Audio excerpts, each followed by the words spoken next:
Have you ever heard something you know shouldn't be possible? Tonight's story is about Marco, who begins hearing typing from his computer long after it's shut down. Before we dive in, don't forget to like the video and subscribe for more chilling tales you'll want to hear before bed. In the quiet hours of the night, when the world sleeps and shadows dance, a tale unfolds that will chill you to your very core. Listen closely, for this story may be the last you ever hear.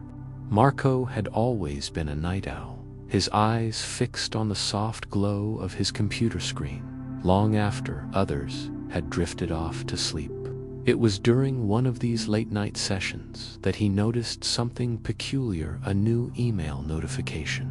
At first he thought nothing of it, but as his eyes focused on the sender's name, a cold shiver ran down his spine. The email was from James, his old friend who had tragically died in a car accident last year. With trembling fingers, Marco clicked on the message, his heart pounding in his chest. The contents seemed ordinary enough, almost like a draft that James had never sent. It spoke of mundane things, plans for the weekend, a new movie he wanted to see. Marco's rational mind tried to make sense of it all. Perhaps it was just a glitch in the system, or maybe James's account had been hacked. He closed the email, trying to shake off the eerie feeling that had settled over him. But the digital specter wasn't done with Marco yet. The next night, at precisely 3:33 a.m., another email arrived. This time, it referenced an inside joke that only James would know, a secret shared between friends that had never been written down or spoken of to anyone else. Marco's blood ran cold as he read the words on the screen. How could this be possible? As the days passed, the emails became more frequent and increasingly disturbing. They contained predictions of future events, childhood memories that only James could have known, and veiled threats that made Marco's skin crawl. Each night, without fail, at 3:33 a.m., a new message would appear in his inbox. Marco's life began to unravel. He couldn't sleep, couldn't eat, his mind consumed by the ghostly correspondence. He tried to tell others, but they dismissed his fears as the product of grief and lack of sleep. But Marco knew the truth. Something unnatural was reaching out to him from beyond the grave. Desperate for answers, Marco decided to investigate. He remembered that James's belongings had been placed in a storage unit after his death. With a mixture of dread and determination, Marco made his way to the facility, his flashlight casting long shadows as he navigated the rows of identical metal doors. When he reached James's unit, Marco's heart nearly stopped.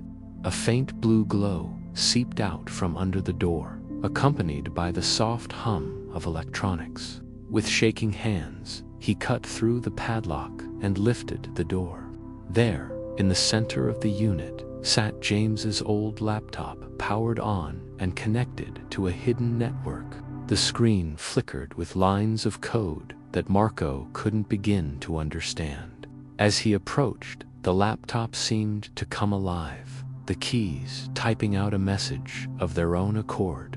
Marco watched in horror as a new email composed itself before his eyes. The subject line read, "You're next." And there, in the sender field, Marco saw his own name staring back at him. He stumbled backward, his mind reeling from the implications. What dark force had James unleashed? And how had Marco become entangled in its web? As he turned to flee, the storage unit door slammed shut, plunging him into darkness, broken only by the eerie glow of the laptop screen. The sound of typing filled the air, growing louder and more frenzied with each passing second. Days later, when the storage facility staff finally opened the unit, they found no trace of Marco. The laptop sat silent and dark, its secrets locked away. But in inboxes across the city, at precisely 3:33 a.m., new messages began to appear, all from an account bearing Marco's name. Some say that on quiet nights, if you listen closely, you can hear the faint sound of keys tapping in the darkness. And if you check your email in those early morning hours, you might just find a message waiting for you, a message from someone who should no longer be able to reach out from beyond the digital veil. So tonight, as you lie in bed, your phone buzzing with a new notification, ask yourself, do you dare to look?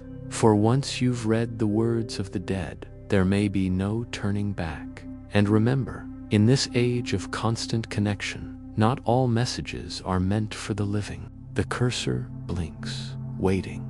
The clock strikes 3:33 a.m., and somewhere in the vast expanse of the digital afterlife, another email is being composed. Will you be its recipient? Only time will tell. But beware, for in this ghost story of the modern age, the line between the living and the dead has become blurred, and the price of curiosity may be higher than you're willing to pay. As you drift off to sleep, keep one eye open, for in the realm where bits and bytes dance with spectral energy, your inbox may become a portal to a world beyond our own. And once that door is opened, there's no telling what might come through. Marco thought silence would return once the computer was destroyed. But sometimes, the keys still click in the dark, spelling out things no one should know. Thanks for listening. If you're brave enough, we'll see you in the next nightmare.